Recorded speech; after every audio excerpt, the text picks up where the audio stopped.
For the benefit of our listeners, I welcome you to Galaxy Radio, the only D brainwashing station. Can you introduce yourself? You've been quite instrumental, quite active, and held very important positions in this country, the United Kingdom. Can you, let our people know who you are? Well, I'm Erelu, Lola Ayorinde. I've had the privilege of being a past mayor for the London Borough of Wandsworth, and I've also had many different roles in building the communities within the diaspora, especially those from the Yoruba section of the Nigerian population. I am also Erelu Tuwashe of Oderemo, and that's a traditional title, and that places me in a leading position on issues to do with culture, customs, and heritage. So that means that you're not a Christian or a Muslim. That means you're a traditionalist. In fact, I have to say I am Yalorisha. Wow. I'm an Ifa priestess. We call that Yanifa Kwetebiorumila. And I follow wholeheartedly the ancient ways of my ancestors. Some will refer to me as a spiritualist because of a gift which I've inherited, which has come from many, many generations. It's quite a privilege to be able to have that as well. Looking back now and looking at where things are at now, what would your comment be, especially with regards to the coming together of various African communities within the UK? And when I say African communities, I include the Africans from the Caribbean or South America who are now living in this country. How would you assess the progress that has been made? Or if there's no progress, say so. We've had tremendous progress. I mean, I have been in the country for about 45 years, roughly. Mm-hmm. And certainly in the last 20 years, I would say, more so maybe 10 years, we've seen tremendous, learning from each other. I want to focus on those of us who have come straight from Africa. Mm-hmm. Who came in, unprepared and not fully realizing we ourselves have been victims of the same colonization of who we are. Mm-hmm. So we've been pretty much unaware of that. So coming to United Kingdom, for instance, we've met our brothers and sisters who seem to have been more well aware of what their ancestors went through. Okay. And the impact on themselves today. One important thing which has happened in the last 5 years is understanding that those of us who felt we were left back home, we've not back in Africa, fully appreciated that we've been enslaved. We're still enslaved. We still are enslaved. Okay. And that's been quite a blow to many of us. We've been enslaved. Our priority seems to be for everything that is foreign. Mm-hmm. Most of us have moved away from the customs, traditions, and what really is what our being is all about. We seem to have had ourselves totally spiritually, psychologically, emotionally enslaved.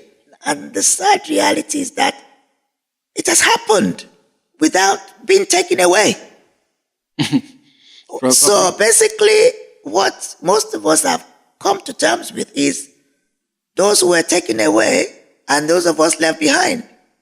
We've been in the same situation all along.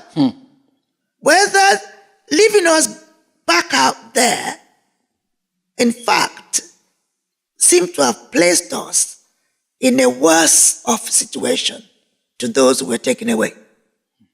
Because those who were taken away, I think that experience made them more conscious.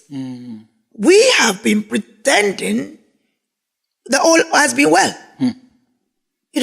For instance, our language is now becoming almost extinct. Excellent, yeah. We look down on our spirituality. We look down on our clothes. We look down on our food. I mean, the other day, somebody was talking about celebrating Halloween in Yoruba land. Halloween. And when we have the masquerade. The same way that a lot of African people are now probably preparing for celebrating Valentine's Day. And when we have our own egungun, or we have our own Eyo, or we have our own Osun festival, or we have our own knowledge of, majority are not interested. Not interested.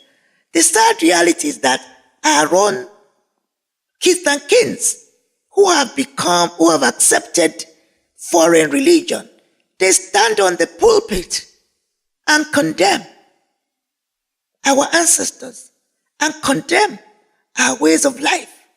And so we have become, our communities out there have been divided into two. And the harassment, those of us who uphold our tradition, our clothes, our beliefs, the harassment we go through, and no one seems to feel they want to do anything about it. And some of this harassment, I guess, are harassment that you get actually from people back home, living back home, who are supposed to be upholding the tradition. I'm saying on ground. Okay. The same thing that those who were taken away had. The same thing. The first thing they tried to take away from them was their language, and so on and so forth. We, on ground, had that, but those who are now perpetrating that, they are not the colonials themselves, our own kind, telling us. I mean, for instance, most people would rather eat noodles. They would rather eat potato. I mean, the other day somebody was telling me they were going to go and buy chicken and chips. Yes? We have, on our own ground, become foreign to that land. And that puts the heritage of our ancestors totally at risk. Totally at risk. Most of our children are out there. They don't want to speak the language anymore. Most of our children, they don't have the usual games we used to have when we were children. Most of them cannot read or write in Yoruba. Most of them know nothing about Yoruba spirituality. Absolutely nothing. And when you go to those who are meant to be the custodians of all of this, the sad reality is that they themselves, they've gone too far away from it, because it is confidence in practicing this that would have helped them to preserve. So we are faced with the issue of preservation. And preservation, the agenda means ensuring we are preserving the truth. Because a lot of corruption has been introduced into our tradition. I mean, for instance, the word Orisha. For many, many years, people will write in the book, gods. Yorubas don't have gods. Our only God is Olodumare. The Orishas are our ancestors that played meaningful roles in our life, that seems to have left us with a legacy like on the basis on which we say... venerated ancestors. Exactly. But at the end of the day, we are told they are gods, and therefore we are seen as idol worshippers. We don't have idols. We don't have any idols. We have icons. Simple. So these are, and over years, our own educated Yorubas have accepted the use of the word gods. So we have been set against each other on our own land. I would say that puts us more at risk than those who were taken away. One of the main reasons for bringing you on board the mothership is for you to promote a forthcoming event to do with Yoruba Day and Oduduwa Day, and also the visit of the Oni of Ife. Can we, starting with the Yoruba Day stroke Oduduwa Day, what's that day all about? Well, the Yoruba Day will be the first time we would have a royal father, the father of all Yorubas, our spiritual leader, the Oni Risha, His Royal Majesty, Oba Adeyeye Enitan Ogunwusi Ojaja II, the new Oni. That's the royal father who occupies the throne in Ile-Ife. Most people say Ile-Ife, it's actually Ile-Ife. Again, that's an interesting thing, because for many, many years, we've all been calling it Ile-Ife, but in actual fact, it's Ile-Ife. He's coming as a head of state to join other heads of state. First, to mark the usual Commonwealth celebrations. Two, he's also coming to see us, since he's actually come onto the throne of our ancestor Oduduwa, the progenitor of the Yoruba nation. So we are going to use the Yoruba Day to focus on what has been very crucial, but we've never had time to address it outside of Yoruba land. That is the unity of our people. Unity amongst all those who can trace their origin to Ile-Ife. Our royal father, Oni, is very clear that all people of color, that we all... Yeah, black people. Yes, we all, Adulawo, I would rather say, that's the word, Adulawo, that Adulawo people, we all originated from Ile-Ife. And Ile-Ife is our spiritual home. Ile-Ife is where we will always find comfort. And it's the land of our ancestors. And it is now opening up the place so that we all can feel proud to come back home, either permanently or temporarily. First, for the spiritual, much desired spiritual retreat. Yoruba people are spiritual people, extremely spiritual people. So the spirituality of our heritage, he's facilitating in line with the ways of our ancestors. So he's coming here to see us. We will use the Yoruba Day on the 24th of March to listen to him tell us how he wishes us to uphold that unity. And we'll be seeking his wisdom as our royal father to direct the way in which we should conduct ourselves on this very important issue of coming together of the spirit and the minds and the physical of the Adulawa people worldwide. Tell us more about the new Oni of Ife. Well, the Oni, the story of his birth tells us that prior to his mother conceiving him, Ifa was routinely consulted by his grandfather. Ifa, the voice of Olodumare, the way historically ancient days has been the way of Yoruba. We don't do anything. In those days, we never did. And people like myself don't do anything without hearing the voice of Olodumare. That difference between ourselves and Christians, if I can say, or Muslims, or other foreign religion is, while some will go to church and pray, they pray to communicate with God, to ask for something. We Yorubas, we will ask God if what ask God, what is the plan? That's the way we go about it. And, We don't say, God, give me this. We'll say, and we'll ask the Creator through the Ifa yes, oracle. that's the oracle. So we would. I also need to make it quite clear that the first of our ancestors who has left us this legacy of Ifa, Orunmila, he heard the voice of Olodumare directly. When he heard the voice of Olodumare, it was on that basis he was able to document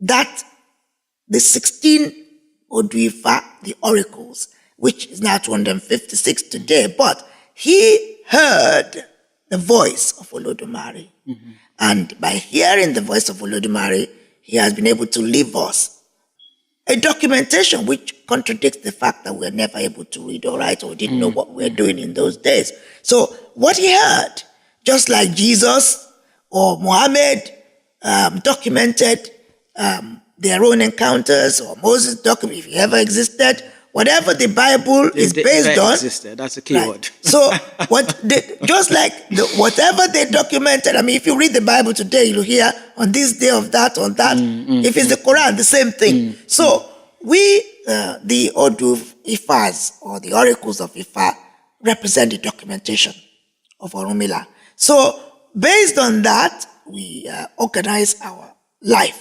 So to repeat, we ask God to direct us. We don't ask God to give us. There's a difference. I think I want to emphasize that. We don't go to God and say, please, I want money. Why don't you please give me money?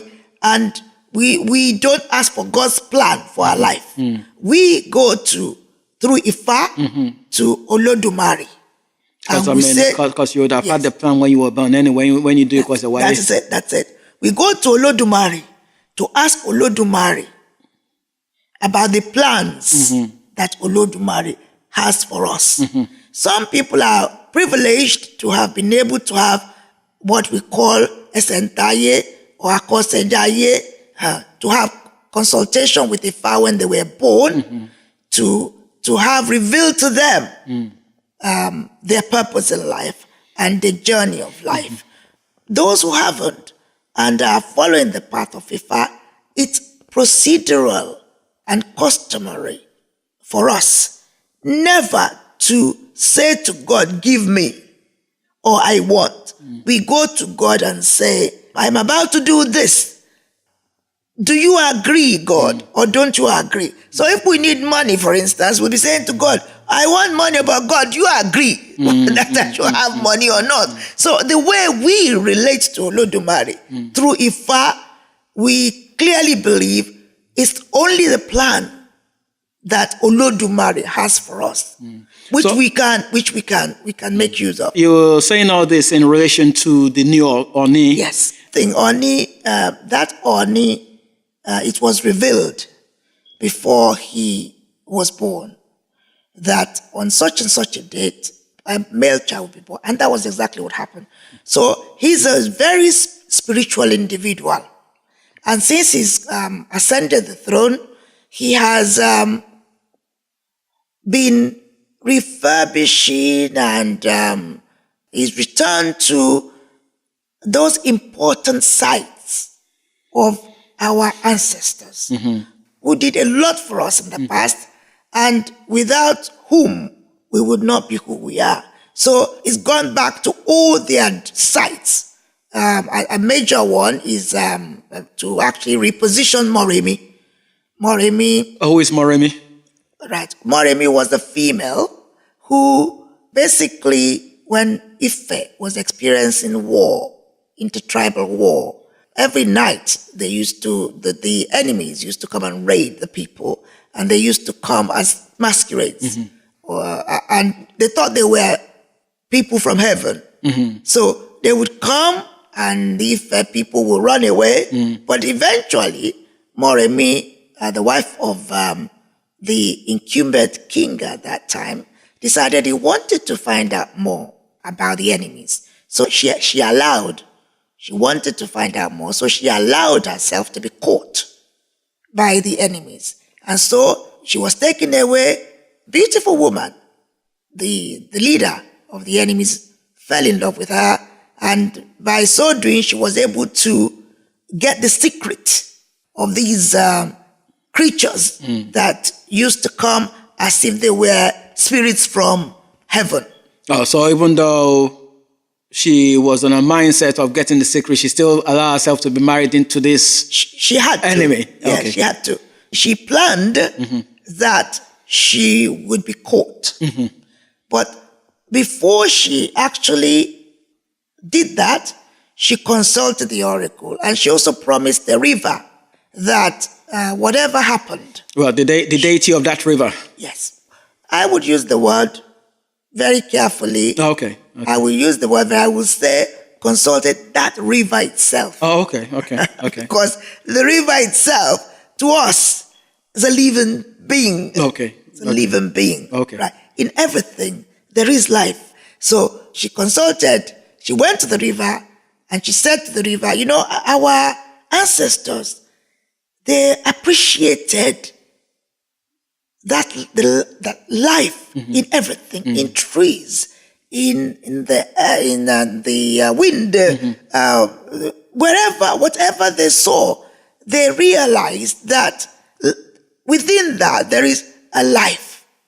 So Moremi went to the river, Esimiri River, and said to Esimiri River, "Dear river, well, I want to do this, and if I go and come back, I shall give you the first thing that I come across when I return."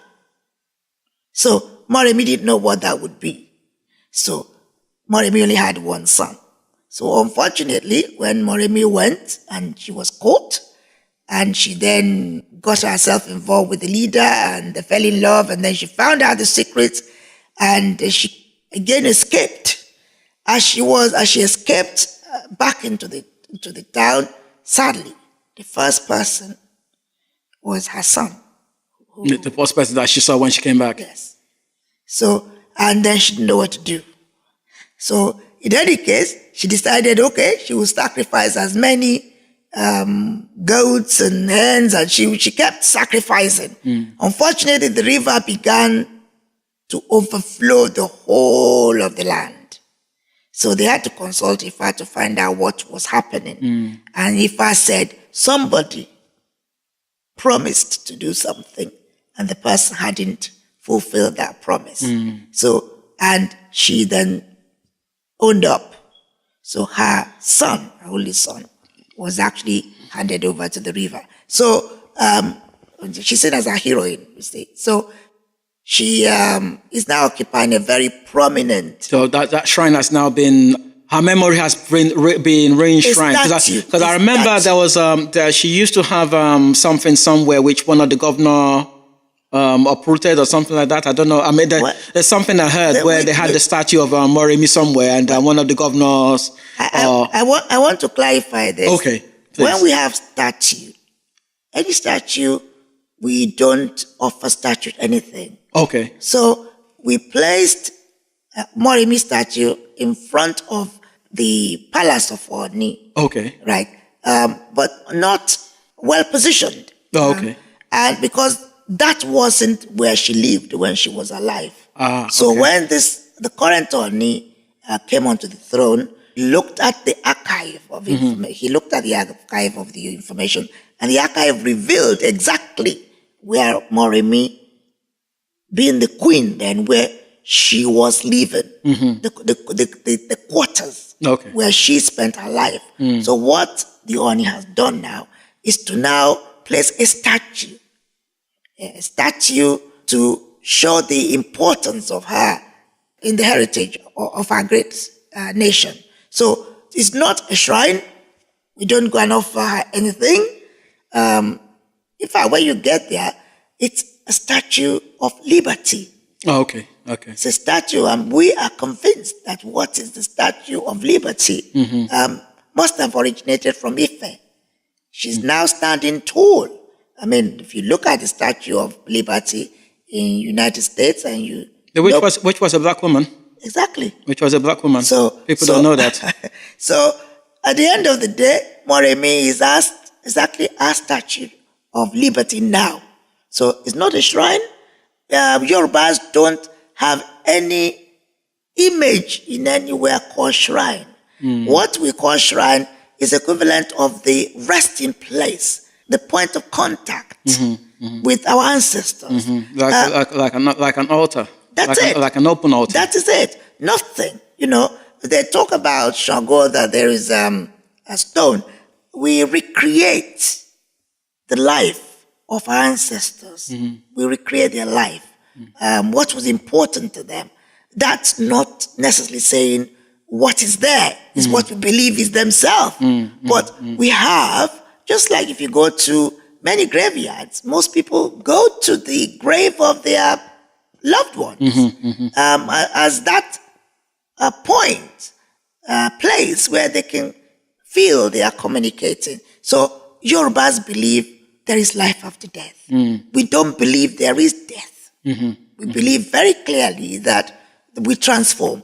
So we still keep in touch with our ancestors. That's why in those days we'll even bury. We don't have graves. We'll bury inside the room. Because we want our loved ones to remain part of every activity.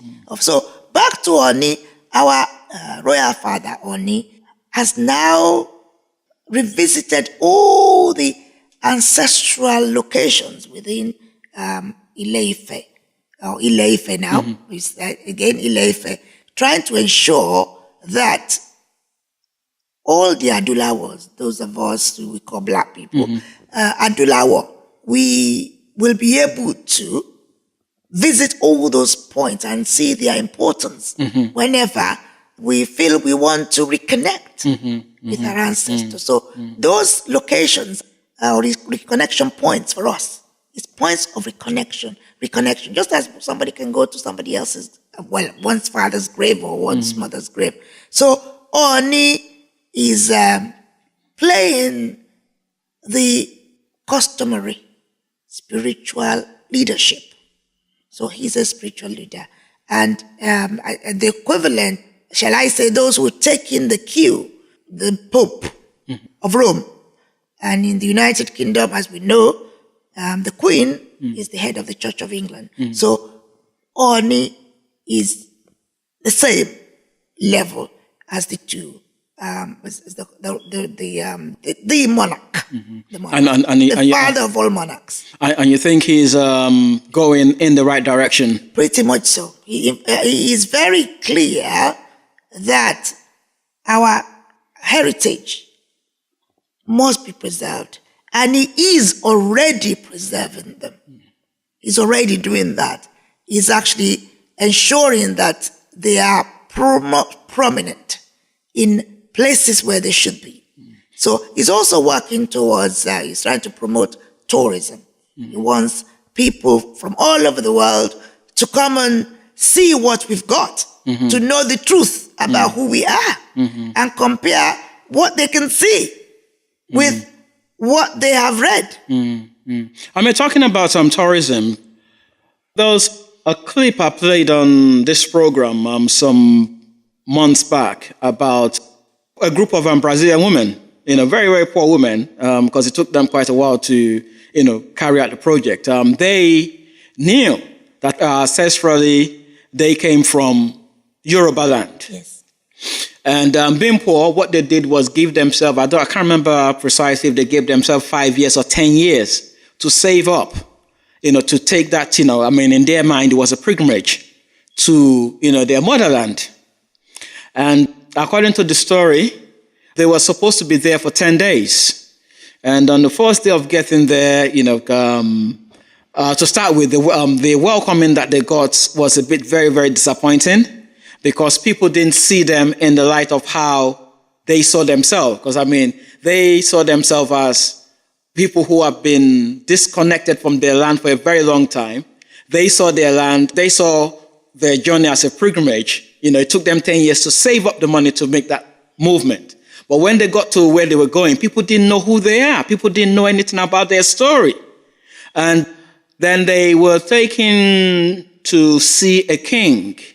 And this is a Yoruba king, And the only thing that the Yoruba king had to talk to them about was the Bible.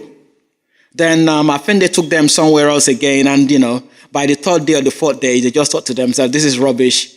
And they cut their 10-day pilgrimage short and went back to Brazil. I think they spent about 5 days in Nigeria or less. In light of that, how do you think our father, the Royal Highness, sees the Africans outside? Do they see them as tourists, people who can bring hard currency back to the land to make the land rich? Or would they see them as our lost people that needs to be reconnected to their source? And you can probably, mix in, your journey to Brazil and, how that, opened your mind to the fact that, the Yoruba people who are taken out are still Yorubas. The first thing I need to say is that just even listening to you talk about the experience of the Brazilian who saved up and wanted to visit the land of her ancestor. I must say I heard that story once before. But the most important thing is that I also was invited to come and give a talk at a gathering of African Caribbeans here some time back. And after my talk, a lady came to me and told me that she had saved money to learn Yoruba here. Mm-hmm.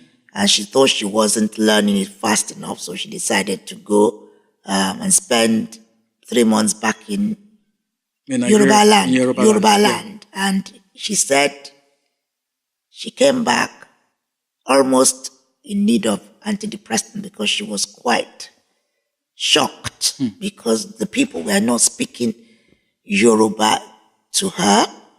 They didn't see her as one. And they were not speaking Yoruba themselves. So it came to her as a shock. She also cut short her trip. Coming back to Brazilians, my great-great-grandfather, a descendant of the person everybody calls Shango, whose name is actually Telaoko, which is why our Oriki, which is what you can call that recitation of what my ancestors would call their own story of who they are. That's why we are known as Okorese Omo Wuyira, because Oko was a seat of Oramiyo, which was meant to go to Ajaka and Tela. I mean, the person that everybody calls Shango today is Tela Ogo. So he came from that ancestry. And he actually was a Babalawo. He was an Ifa priest. So he was a royal. So in those days, a royal of Oyo, they were the ones who were identified by the Portuguese to be the only way they could do anything with Oyo in those days. So the Portuguese then used to recruit from Oyo to go to Bahia. It was Bahia.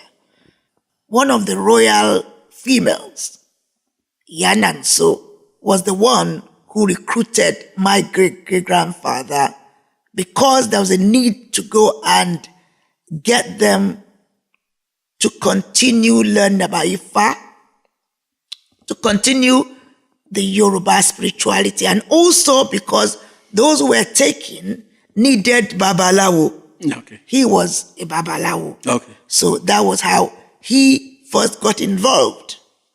Now, when I was young, I grew up in a compound where every morning when I woke up, I would hear the bata drumming. Mm-hmm. We had the gungun every in our compound, Oshun, Ifa, Yemoja, Ogun. everything. Basically, a temple. Our compound was simply a royal temple. So I knew very well we had connection with Brazil, but I never really knew the full details until my late uncle used to be the one that was communicating. We simply knew that we had some people there. I didn't quite know the detail until when he passed away. Before he passed away, as he was dying, he asked me to promise, because he had been wanting me to come and visit, but it was the peak of my political career, so I could not get time to go. But when he was dying, he told me I should promise him to go to Brazil. So I said I would do. But the only thing was, he did not actually give me any address. So what then happened was that I contacted the Brazilian embassy in Lagos. I thought I needed to keep my promise. So when I contacted the Brazilian embassy, they were delighted. So as they were to facilitate. But when they contacted Brazil to find out, Bahia, to find out if those who were to meet me out there would be ready, suddenly they told them that they had been trying to contact somebody in the family because the oldest female of our family, who was, they call her Regina, Damazia Regina Gbangbush, very prominent in Yalorisha, very well known. This is in Brazil? But yes, in Rio. In Rio. Oh, Rio, okay. Rio. So the University of Rio wanted somebody to open the exhibition in her memory. So, of course, it just happened. So I decided that was the right time to go. I didn't really appreciate that there were blood. So they asked me for my photograph. Simply said, "Don't worry, when you see me, I said, when you meet me, you will know me, because I normally wear Yoruba outfit." So, but for years, it just happened suddenly. I've always worn white. So in any case, when I arrived in Rio, I saw a sea of people wearing white. They were shocked, as I was, because there I was standing, all dressed from head to toe in white, and this sea. And one of them looked exactly like me, those who came. And it was very difficult to understand. So in any case, they started introducing themselves. This one says, my cousin. I was thinking, cousin? You? In any case, they received me, was a whole congregation of Orisha people who received me. And the way they received me, I just could not believe. So in any case, the government of Brazil had an American researcher who had been doing research for years about my family, because they've been wondering if the Yoruba side, any of us, still reflects what they know in Bahia and Rio. So they were fascinated. So in any case, the long short of it is, the man I'm referring to, my great-great-grandfather, who was taken out there as a babalawo, had 3 children in Bahia, 3 children. And he took them, ages 9, 7, and 5, back to Yoruba land. And he was going backwards and forward. But the first daughter, when she married and had a son, she decided to return back to Bahia. So that's the generation. Then the shock for me was that when I asked to see the grave of my ancestor, he was a babalawo, they told me they needed, because he's a tourist in a church. And I thought, babalawo in a church. But when I entered there, it was so emotional, because the church is full of all the blacks who had ever made a difference during the slave trade. Ever. The entire church is full of statue of all these black heroes. So they took me to, when I got there, I discovered that they could speak Yoruba to me. And they took me to our family compound there near the Ogun. I said to one of them, bring the palm oil. So I said, I don't speak Portuguese, I said, palm oil. Ha! They were looking at me, palm oil. Even the one that could speak English, I said palm oil. She didn't know anything palm oil. So I picked my phone and I Googled palm oil and I showed it to them. And they said, Epo pupa. Epo pupa. So everything to do with Orisha, Yoruba names, the Yoruba words, everything. Obi is Obi. Epo pupa is Epo pupa. Orogbo is Orogbo. Ha! I was so shocked. So I said, you know Epo pupa? And I discovered that they had preserved everything, including every item my great-great-grandfather took to that area in 1726. Everything. The Oloata. Then interacting with them, you would see, apart from the way they dress, which is obviously Portuguese, but a lot of what we've lost back in Yoruba land, they still have. Then I met my cousin, who is again a big Babo Lorisha. When he took me to his temple, every room luxuriously done, the one for a total contrast to what we have in Yoruba land.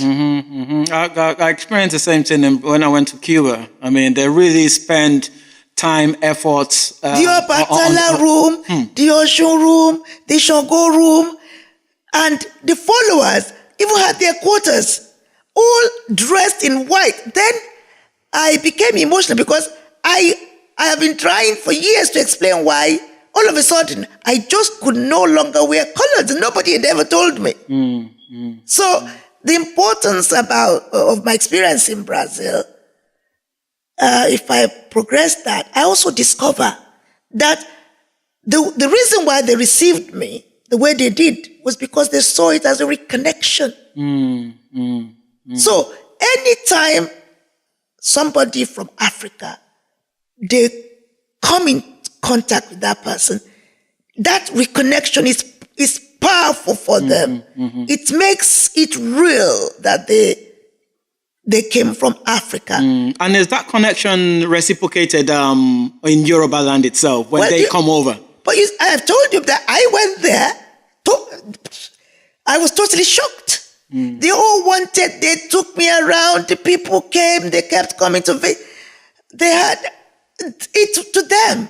In fact, any one of them who leaves Bahia or Rio to come to anywhere in Yoruba land, even for 1 week, they attain a much higher status when they get back. It's like those Muslims in Yoruba, when they go to Mecca, they become, they get to a higher status. And the other thing that shocked me was how on the streets, they still cooked.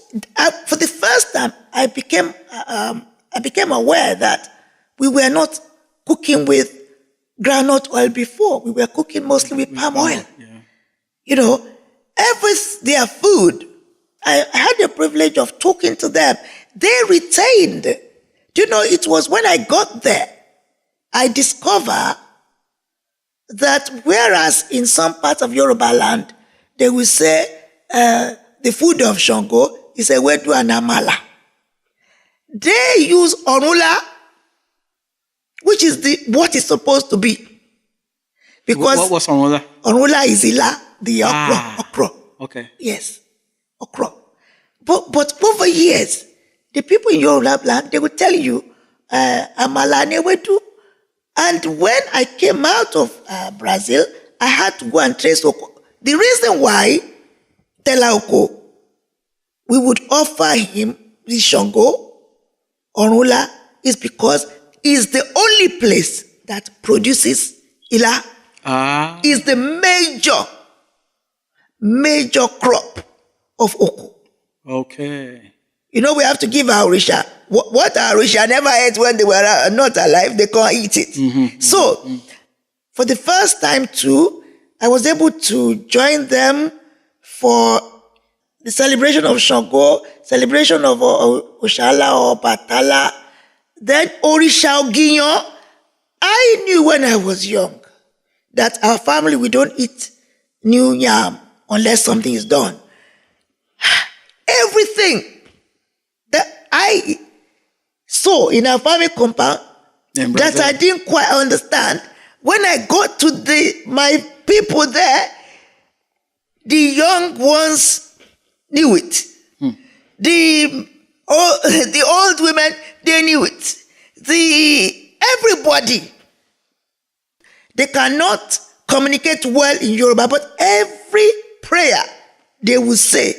I was shocked when one of them wanted to start a ceremony and said, now the words, I know the words, they were singing the words, but not quite like this. So I listened and I said, whoa. So I started to sing it with them. Oh, they said, do I know it? There are so many songs, Orisha songs of the past that we have lost, which they have held on to. So the point is, if we need them more than they need us. Wow. The reason is that the ancient things they have held on to because they needed to hold on to their own identity.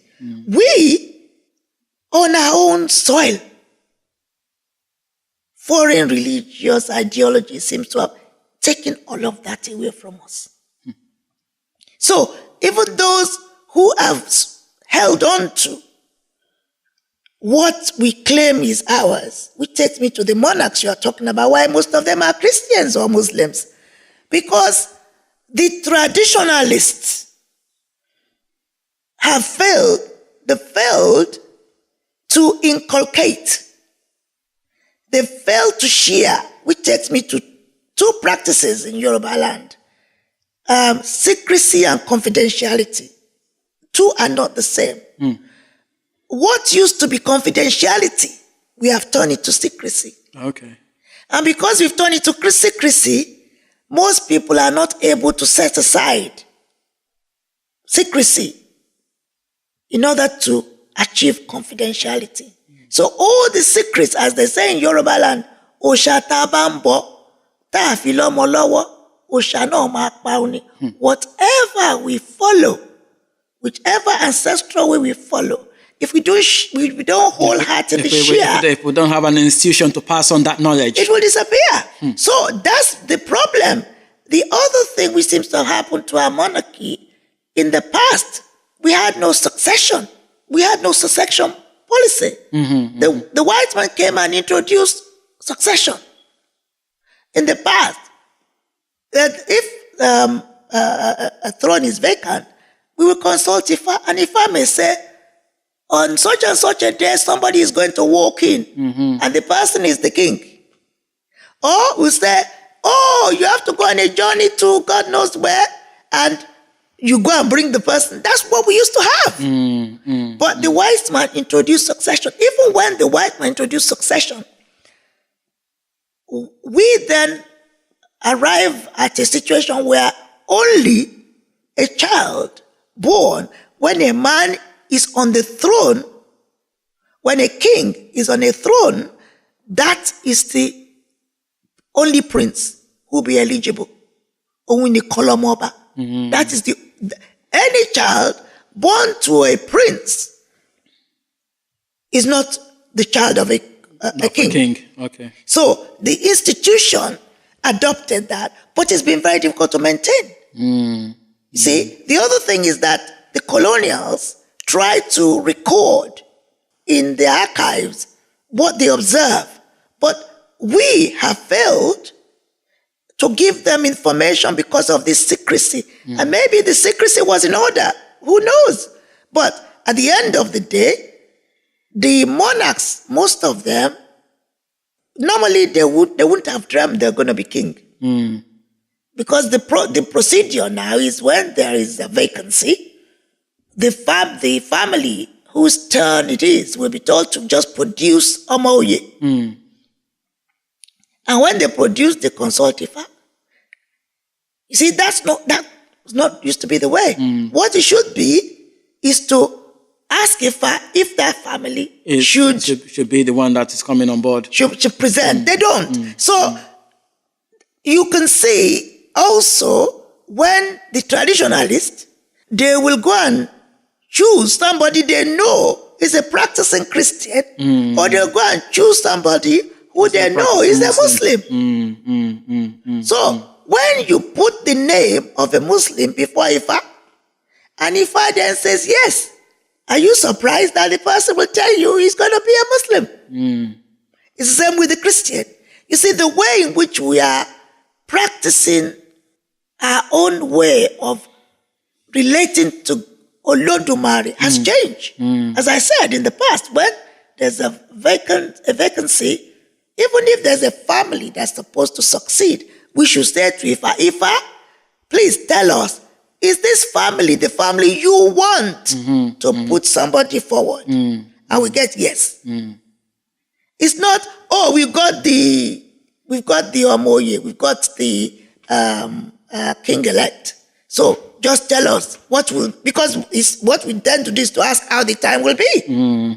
So what we are getting in Yoruba land it's about what you put in, you get. In and out. So we are putting in those with foreign belief system.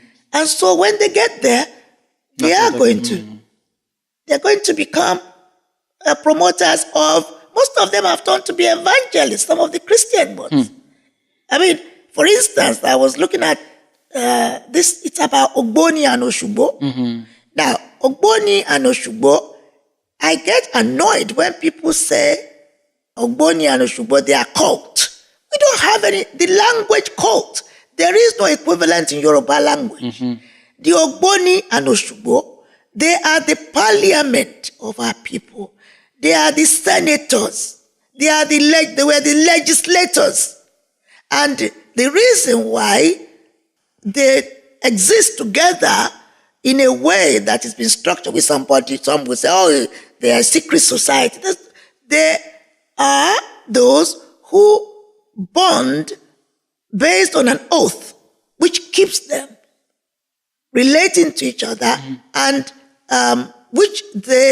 it holds them to serve Olodumare. Which is the same thing you get in any governmental position in anywhere in the world. That is it. Okay. And it's not, historically, was not a society people join. It's not a society people join. Each Oshugbo or Ogboni, they are town-based. They are based in towns. And each seat is assigned to prominent families or families with history of having been party to the establishment of that area. So you cannot, it wasn't a society for anybody to join. So today, it's not a society.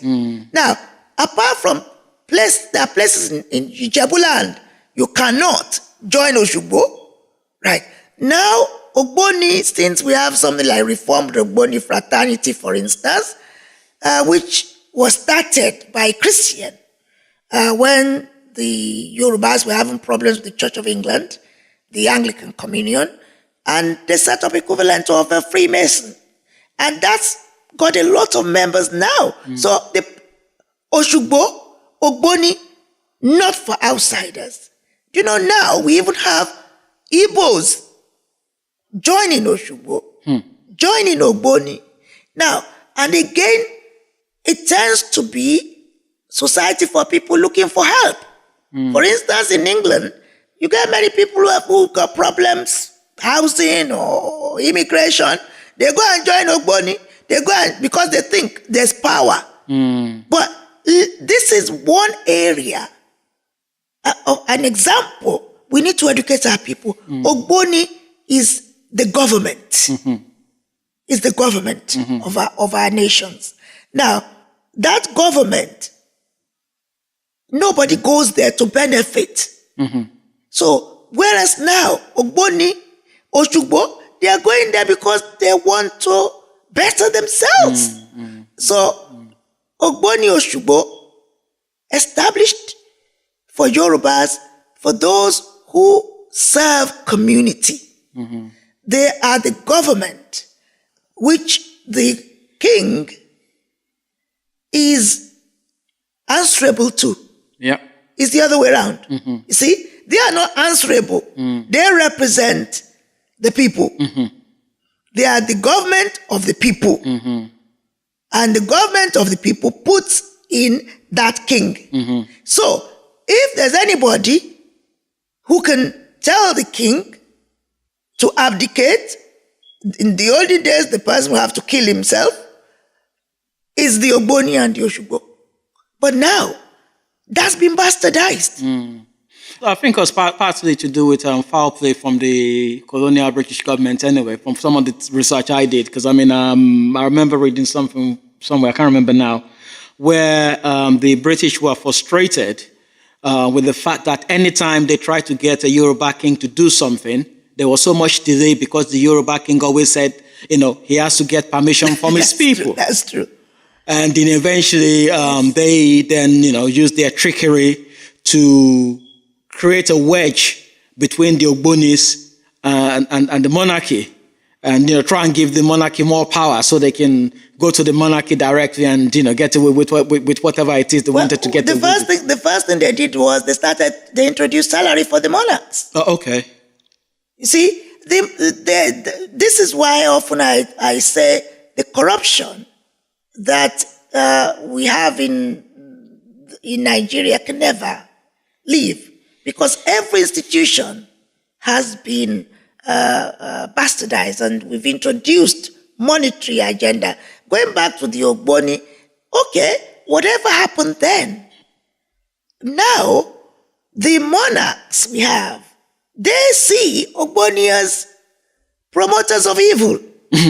Because most of them have never, ever sat down to look at the history of Ogboni. Now, recently in Ile-Ife, we've been talking about having an institution which will really technically be the holders of the holder of the information about what it used to be. I think at the moment it's about having an archive of information for what it used to be. It is supposed to be. I think that archive, we hope, of many years from now, who knows, those who want to follow it may be able to have reference point. At the moment, we cannot document what it is now. Many people believe that Ogboni is, I hear people saying we are going to worship. Now, Ogboni is and Oshugbo, we are not worshiping. When they met to discuss matters of interest to that town, to the people, to the government. So we had our own system of government which worked well. We didn't have authoritarians. No. The people were in charge of the king through the Ogboni and the Oshugbo. And you wouldn't get somebody from another town come and be a member of the Oshogbo. It's not possible. So these are simple things we need to rehash and document, and also try and see if we can fit it in the system of government. This is why a lot of Yorubas are talking about, we want to get out of Nigeria. We want to get out because Nigeria is becoming clearly a project. That project is not looking at enabling or facilitating survival of the Hausa people or the Igbo people or Yoruba people. Any of the indigenous cultures within that And I'm delighted to use the word where the uniqueness is a strength, not a weakness, because it's the failure to build those communities which has made it impossible for the federal capital to work. Because when people go there, we deceive ourselves, we say we are one nation, but when they go there, they are going there to try and rake up what they can for their tribe. You see, everybody goes there with a tribal agenda because downstairs there is underdevelopment of the spirit and the mind. So our Oni has got a very difficult role to play. Before he came onto the throne, we've had problems that are about the history of Yoruba. We've had problems about the seniority and all of that business. He's been a peacemaker. Okay. He's been going around, reaching out. He sees himself, as he should do, as a father of the Yorubas. And he's been trying to do all of that. So when he comes to see us on the 24th of March, we will signpost a future which makes it possible for us to have an annual event to focus on unity. And interestingly enough, I recall having the privilege of taking part in one of the reparation days, which happens in August. I think it's on the 1st of August. And the first time I went, I was overwhelmed. I was overwhelmed by the experience I had seeing the African really celebrating who their ancestors were. You're talking about mainly Africans from what on this station we prefer to call Far West Africa, that they call the Caribbean. If I had to say there's a word for Caribbean, I'm trying to remember what the meaning is. I'm not sure if it's authentic, but I think I've heard something in the line of carry us beyond our land. That's it, I heard it, yes. I have but we prefer to use the word Far West Africa because it's just on the other side. I mean, we've been going to Far West Africa for over 10,000 years. This is historically, we know, well before Christopher Columbus went there. Well, at the end of the day, we back in the homeland, we have the same problem. Even the word Yoruba, we are struggling with whether that word is Yoruba authentic or not. Yeah. Yes, we're all in the same position, to be honest. And I think we will gradually evolve to be what we used to be. And that is the role of our own, recapturing the past. Recapturing the past will have to start with us uniting.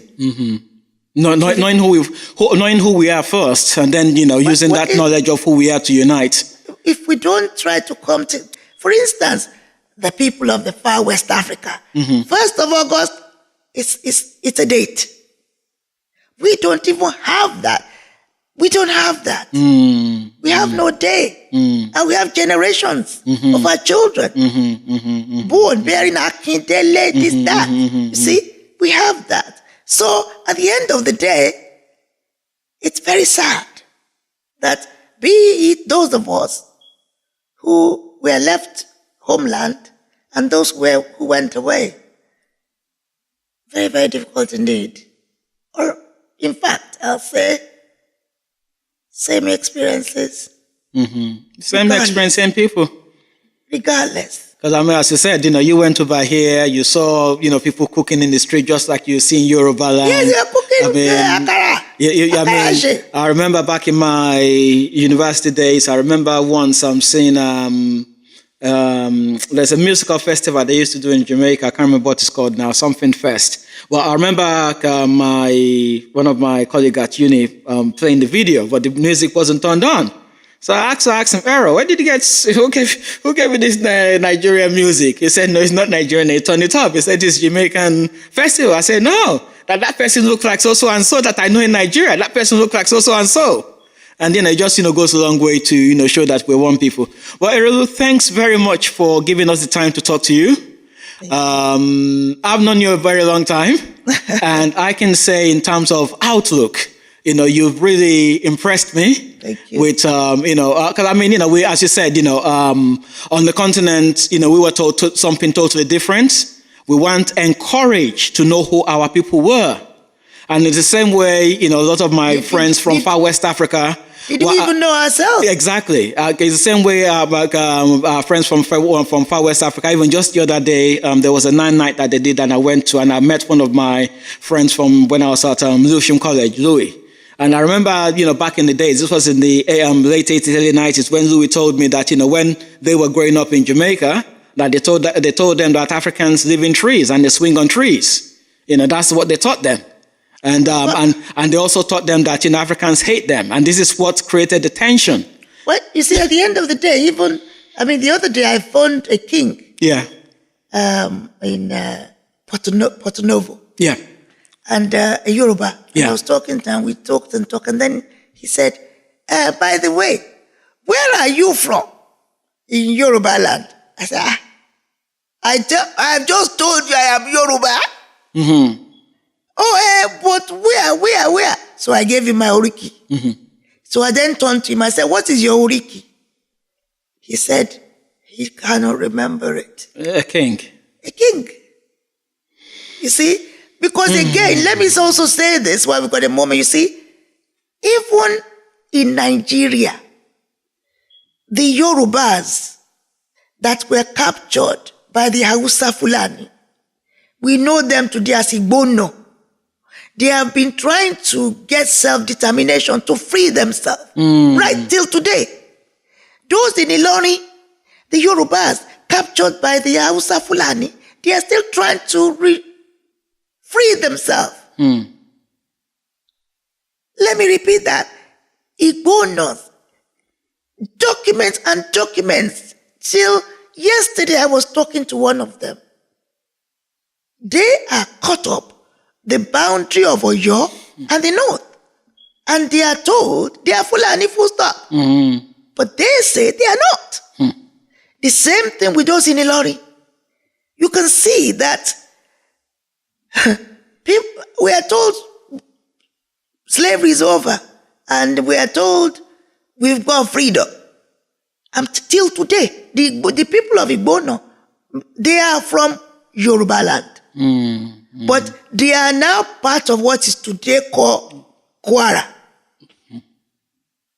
And so, when you hear Igbono, the only reason the way Ogbo Tiomono, that's the only, they've retained that word, Igbono.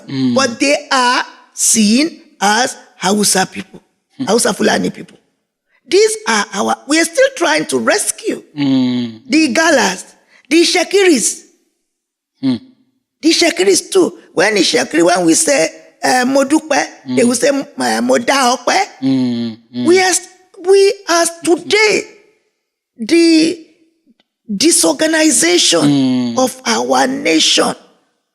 So you think the Royal Highness is well aware of this and understands the real job that needs to be done in terms of rebuilding a viable and, positive, looking forward Yoruba nation that is ready to rule the world. You know what I like about him? He's opened his doors. He will welcome every he said, Ife is the home of all Adulawo. Ife is the home of all Adulawo. And he's determined to prove it with documentation. Orioloku, the Germans were telling us it wasn't our own. The Germans. Okay. So he's coming here also to look at the archives. A lot of our stuff are here. For instance, a lot of what we have found in our archives, Orioloku, for instance, that is very similar to the Benin bronze. Now, when it was found, the Germans tried to tell us that no, it was not possible to have found it there. So a lot of our evidence of our history, my view is that, is that we can recapture all of this if all the Adulawars begin to share the information they've got with Ile-Ife. That is where Oni comes in. Because you see, some of the information that we need, they have been taken away with our brothers and sisters to God knows where. I told you, the ones that were taken away from my own blood down to Bahia and Rio.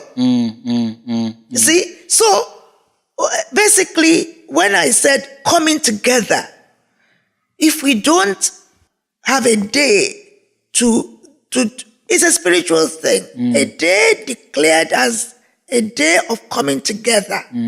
Our ancestors. I remember when I went to pour libation for that of 1st of August, and I was invited to come and pour libation from nowhere, and I consulted. I sought the voice of Ifa. What should I take for this libation? Because that was how I was told. So when I consulted, Ifa told me I should take palm oil. So I took a little bottle, I put palm oil there. I said, palm oil for this libation, I took it. So when I got there, the two of us supposed to pour libation, and we were being delayed, and they were looking for gin. They were looking for gin, and they weren't looking for gin. They couldn't find gin. So those who were hosting me, I said, nobody's going to find gin. They wondered because, I'm gifted. I said they won't find the gin. In any case, the person that came back brought a bottle of palm wine. So the person that first did the libation used palm wine. And when I was invited, and as I held the palm oil, I heard the voice from the same tree. Palm oil. Palm wine. I was totally overwhelmed by it. Wow. Totally overwhelmed, even now. Wow. Because I then explained to those around me. I said, do you notice what have just happened? I said, our ancestors have just spoken. When I left my home to come and pour this libation, they told me to bring palm oil. And when I got here, the person was supposed to do the libation was looking for gin. And they only found him palm wine. He poured the palm wine. And as I got there and I got the palm oil, he said, from the same tree. From the same tree. Yeah, because palm wine comes from a palm tree, and palm oil comes from the palm tree. That was how our ancestors spoke. Wow. Simply saying, we're from the same tree.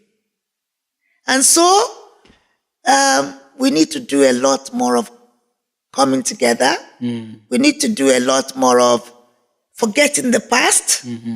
We've done, all of us have done, we've abused each other. Is that the word? We've so much we have done. And we've done it due to lack of understanding. Yeah.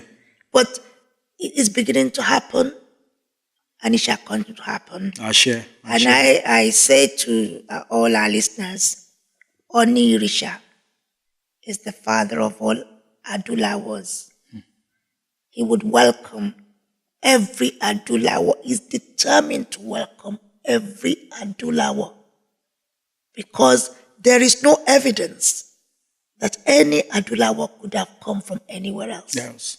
We continue to rally the troops with Ishokon Day. The word Ishokon means unity. Unity Day. May that spirit of unity remains with those of us who are here. May it reconnect us all to those back home. Ashe. Wherever that home is, maybe Guyana, Trinidad, Barbados, Cuba, Jamaica, Bahia, Rio, and of course, Ibadan, Ijebu, and so on. May we come together for one hand cannot clap, only two can. May we be reconnected back. Ashe. Ashe. Psychologically, Ashe. spiritually, Ashe. physically, Ashe. and emotionally. Ashe.